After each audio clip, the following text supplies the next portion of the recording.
దేవుడు యేసుప్రభుని ఎంత ప్రేమించాడంటే భూమి ఆకాశం అందున్న సమస్తం తీసుకెళ్ళి ఎవరి చేతిలో పెట్టాడు? కుమారుని యేసుప్రభు చేతిలో పెట్టాడు. ఒక మాట చెప్పనా, దేవుడు తన మహిమని ఎవ్వరికి ఇవ్వనన్నాడు. ఆ మహిమ తీసుకెళ్ళి ఎవరికి ఇచ్చాడు? కుమారుని యేసుప్రభుకి ఇచ్చాడు. యేసుప్రభు అంటే తండ్రి అయిన దేవునికి వల్లమాలిన ప్రేమ, పిచ్చి ప్రేమ.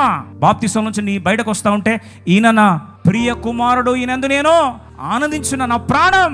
కొట్టుకోలేదా తండ్రి ప్రేమ? రోమా 8:32. దేవుడు నిన్ను ప్రేమిస్తున్నా లేదా? ఈరోజు ప్రశ్నల మధ్యలో దేవుని దగ్గరకు వచ్చావా? ఎందుకు దేవుని శిలువ ప్రేమ నీకు అర్థం కాదు? ఎందుకు దేవుని ప్రేమ ఇంకా ఈరోజు నువ్వు ఇంకా అర్థం కాని స్థితిలో ఉన్నావు? ఎన్ని వర్తమానాలు నీకు దేవుని ప్రేమను గుర్తు చేయాలి? God still loves you, God still loves you. ఈరోజు ఇంకా ప్రేమిస్తున్నాడు. బేషరతుగా నేను ప్రేమిస్తున్నానికి సిలువ తప్ప ఇంకేమి ఇవ్వాలి? ఆయన ఏముందని దాచుకున్నాడు.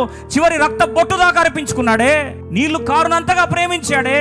సమస్తము దేహి త్రాహిమామని కలవరిశిలలో రిక్తుడైపోయాడే. ఇంకెంత ప్రేమించాలి? వాస్తవంగా చూస్తూ ఉంటే ఆయన ప్రేమ సమస్త పాపాలను ఏం చేసింది? కప్పేసిందట.